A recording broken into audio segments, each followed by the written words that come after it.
Let's pick up on the issues in KZN. That province has been ravaged by two devastating floods in less than 2 months. Just last month, the national government announced that 1 billion rand in relief funds following the extensive damage to infrastructure and the thousands of people who had to be moved or that were displaced by these floods, needing to be housed somewhere.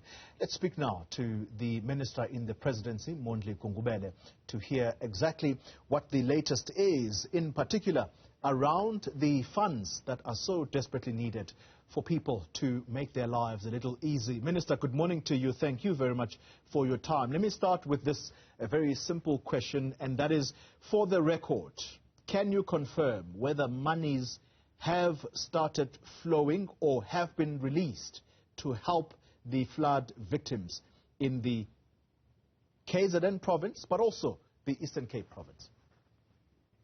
No, there are monies, Toli, that are flowing. I wouldn't give you the exact ones because there could be human settlement, there's transport, there's water department. There's quite a number of monies that are already flowing, depending on what the item is, whether it's the road reconstruction, bridge reconstruction, or the temporary residential units. There are money flowing from various departments, even from local government, including eThekwini and provincial government.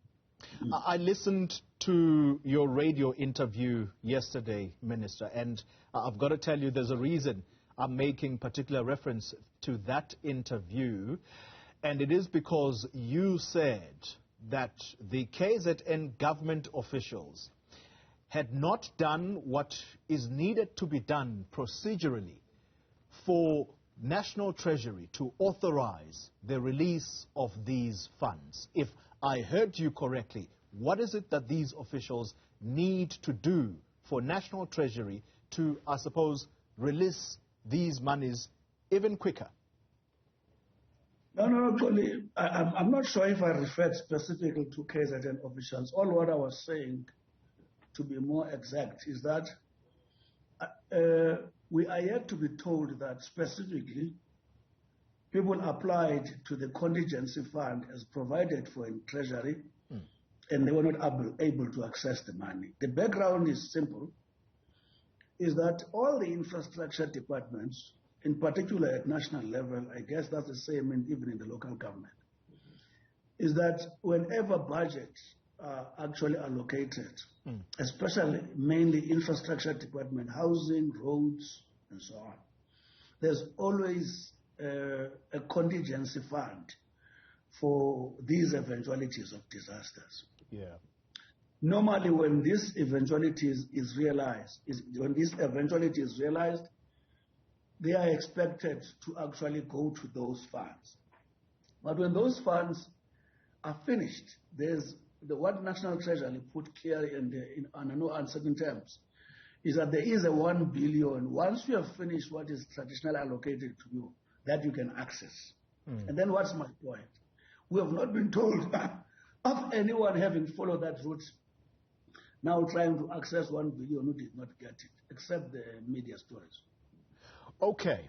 All right. So just to make sure that we're clear before I move on from this subject, no new monies are being used in KZN to provide humanitarian relief, which is the first phase of this process. Instead, it's monies that have been reprioritized from the departments there. No, let me correct something. But I repeat this, when you, if let me use the human settlement. If I said to you, and I still say that, all departments when budgets are allocated, especially the infrastructure departments, they have got allocations which are meant for disasters. Therefore, if you use that portion, it's not a reprioritization. It is being used for the purpose.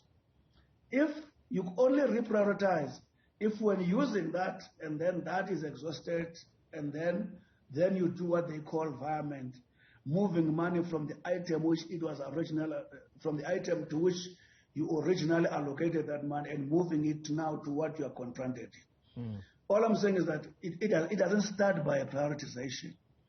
And I cannot make a report on whether the environment have been done, because as I'm talking to you tonight, I'm getting by my latest update from all my teams who are doing oversight, so that I can be able to be up to date with regard to what has happened so far. Yeah.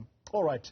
As I move on then from KZN, how big a setback are the latest floods to hit that province in this work of trying to stabilize and rebuild KZN?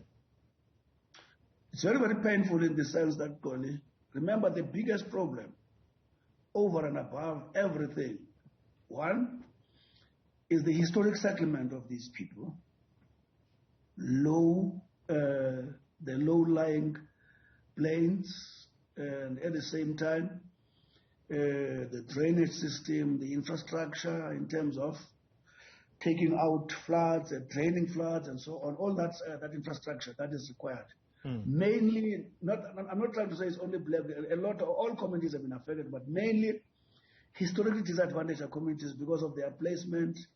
To the issue of landslides, we've gone to a number of areas, the Claremont and others, and the people who are in the soft land, which when rain is heavy, like the almost unprecedented 300 millimeters and 400 millimeters, they found themselves in that situation. Yeah. When that water sinks there, it turns that hill into mud. When that mud collapses, it collapses. So that the biggest problem, it's more the cause, the underlying causal factors, the underlying factors that made it easy for that rain to lead to the consequences, which we hope could have been prevented if maybe they were in different settlements, not the ones they are now. Minister, let me try and rush us because we are pressed for time.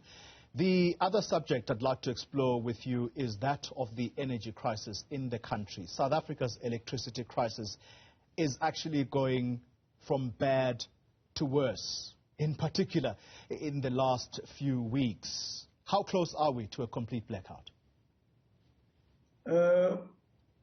That pronouncement I'm not ready to make, but we've been advised that we are not close to that. What do they say is level 8. Stage 8. All I can say, all I can say, a lot of work truly is being done to, remember, this story has been said many times, that our failure to deal with the lifespan of the power stations, the fleets, our failure to maintain properly, policy problems, corruption, and all those things. I don't want to repeat those things. There's a lot of damage, and our failure to respond on time when we were advised many years ago that we need to deal with this matter. All those things, we are confronted with them. There's a lot of work that DPME, the Department of Energy, and all other relevant structures are working on to create situations where we can be able to send a positive message in the country. Yeah, Minister, the reason I'm bringing up Eskom specifically, and very briefly for me, is exactly the two ministries you are mentioning, Department of Public Enterprises and the Energy Department by Minister Mantashe. The ministers in these two portfolios, they are directly responsible for the running of Eskom and the capacitation of Eskom. And I put it to you, Minister, that these two colleagues of yours are not seeing eye to eye. Why am I saying that? It is because Minister Mantashe is quoted in the media recently, just last week, as saying that Eskom has reserve capacity that could be used to avoid blackouts. And so, as ordinary South Africans, we are forced to ask the question again, is this a self-created energy crisis? Maybe, Koli, Minister Mantashe is better placed to give you that answer. Let me explain why. Where we are sitting, we're worried of energy adding no less than 3,000 to 4,000 megawatts for what we call base load.